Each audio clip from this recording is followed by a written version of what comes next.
that. We don't want that. We don't want to put more spackle. Wet. Hi, this is Mike, found DIYtv, and today we are drywalling a ceiling. So I kind of want to go through my process of drywalling this in my house with my kids without having spackle dust and spackle all over the place. Let's try to keep this as clean as possible. All right, so we got the drywall hung. First thing we need to do is we need to fix the transition between the new drywall and the old drywall. So any bumps or any humps we need to remove. We removed the old tape, peeled that all off. I need to peel it off here. We also added screws to the old drywall and the new drywall. Okay, so now what I'm doing basically is I'm going around 501 tool and I'm scraping any high spots, and then I'm checking the transition between the old drywall and the new drywall to make sure that it's flat and see that there's actually a little bit of a gap there that I can fill up. I don't want there to be a hump. So this is looking good. So now that everything is ready, we're gonna do a fill coat. So I use like a 45-minute, there's also a 30-minute and a 20-minute. But basically what that means is it's how fast it sets up. And it sets up in 45 minutes like concrete, like you can knock on it. Super hard, and what I do is I use that as a fill. That's my first initial fill. Think of it as like liquid drywall. Okay, so when you're putting this drywall together, you may have a little bit of seams in there. And what this does is basically will fill the seam up. You do this before you tape. All right, so since it is a ceiling, I'm gonna mix this a little thicker than normal. I'm liking that. I'm gonna see how that works. All right, so that's what we're going for. We just wanna fill in the gap, okay? We wanna put it on and take as much as we can off. We don't wanna leave any bump because you cannot sand this stuff. Now, while we wait for the 45-minute mud to dry, now we're gonna go through and we're actually gonna fill all of our screw holes. But beforehand, we're just gonna make sure that all of the screw holes are deep enough. The way we do that is we take our knife, we just go over it. Oh, you hear that? That means that one's not deep enough. So all we do is we come in, give it a little turn, now we're good. So this kind of stuff comes pretty dry, it feels like. So you always want to mix it, and I usually just add a little bit of water as well. So that's what we'll do. We always want to have a clean bucket of water. Bring some water. Now you can always add more water, right? So I don't like to start off with a lot of water. I got my mixer bit. All right, so now we are going to tape this joint. So you can see I already did this one. Okay, this is what we're going for. Nice, clean tape job. First thing we're gonna do is we're gonna add a thin coat of spackle or mud to this seam, and then we're gonna embed the tape.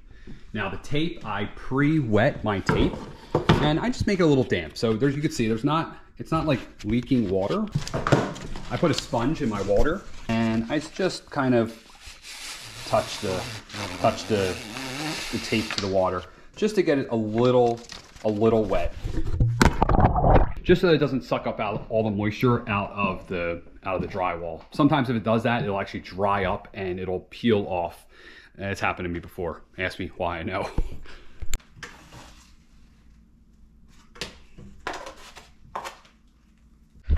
All right, so that's how much mud we have on there. We want to now put the tape over the seam. Okay, we're gonna work our way down the entire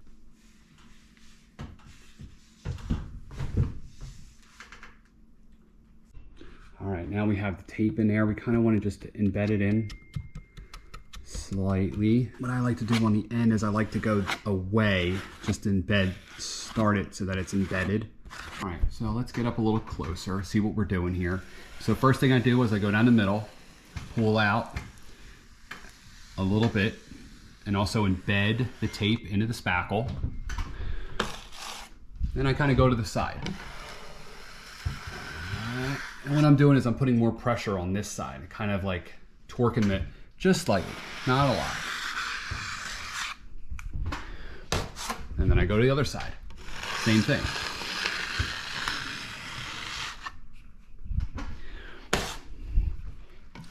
And here we just want to embed the tape. We're not trying to feather anything, make anything look super pretty. We're just trying to embed the tape. We don't want to add too much material, because any material we add, we possibly might have to remove, might have to sand off. All right, so it's the next day, everything is dry. So now what we're gonna do is we're gonna sand. No, we're not gonna sand. This is where the dustless part comes in. We're actually gonna use a different tool. We're not gonna use any sandpaper. We are gonna use a sanding sponge. You can get these Lowe's, Home Depot, Menards, Amazon. I'll put a link down below, but you can get these anywhere. So it has like a sandy side, hear it? There's a soft side, okay? So the way that this thing works is the first thing you wanna do is you wanna kind of wipe this down, okay? You don't want to soak it. The more you wet it, actually the more you're going to take off. So if you did make a mistake and you added a lot, the more you wet it, the more you wipe it, you can pretty much take all the spackle off with this. But you shouldn't be adding too much. You want to add a very light coat between every single coat. All right, so now what we're going to do is we're going to go through this entire area. And what we're going to look for is any kind of lift off. Okay, so I can see maybe some right, here you go, you can kind of see that. We don't want that. We want to make sure we get that nice and smooth. And what you want to do is you want to use your hand. You want to use that as your gauge. Also, you want to use your eye, but really your hand will tell you the story. You'll really feel, when you feel over that, you'll feel that hump. So what we're going to do is we're going to kind of wet this. Now this is just a slightly damp sponge. If I did wring it out, water would come out of it. You're going to kind of have to get the feel of this. So I'm going to first wet it. See how wet it is there? And you can either use this side of the sponge to kind of work it out, or if it's too bad, you can use this side. You hear it does have a little bit of a sanding texture. All right. Okay, so we're going to go around the entire project like this, and we're going to remove any kind of lift off.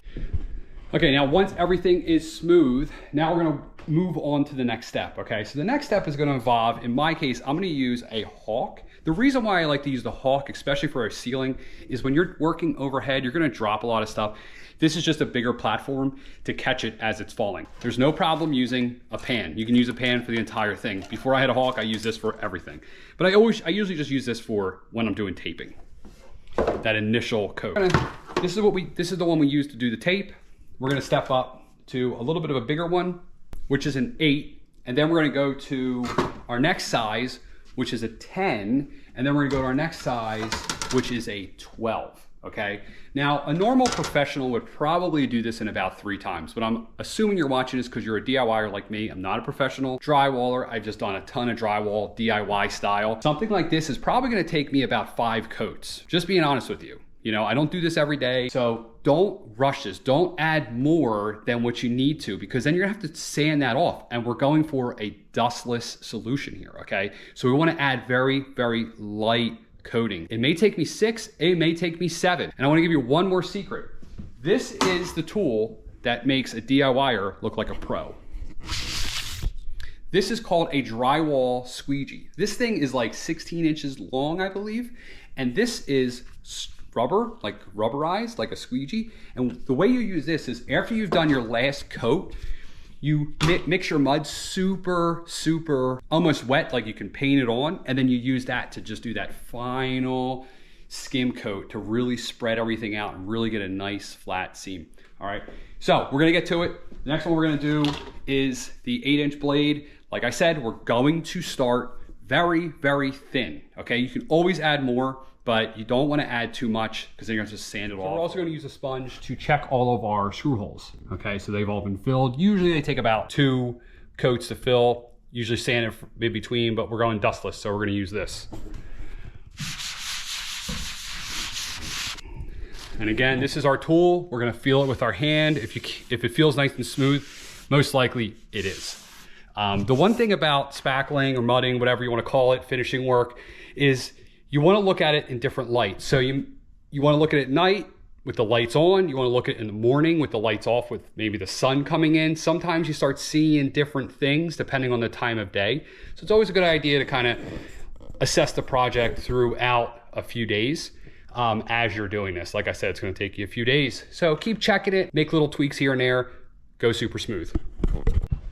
All right, so that is my dustless sealing, spackling, mudding, finishing, whatever you want to call it, technique. I hope this was helpful. If it was, please hit that subscribe button. I'm Mike, DIYtv, and I'm out. Bye. What do you want me to say? What do you want me to do? Cut it off?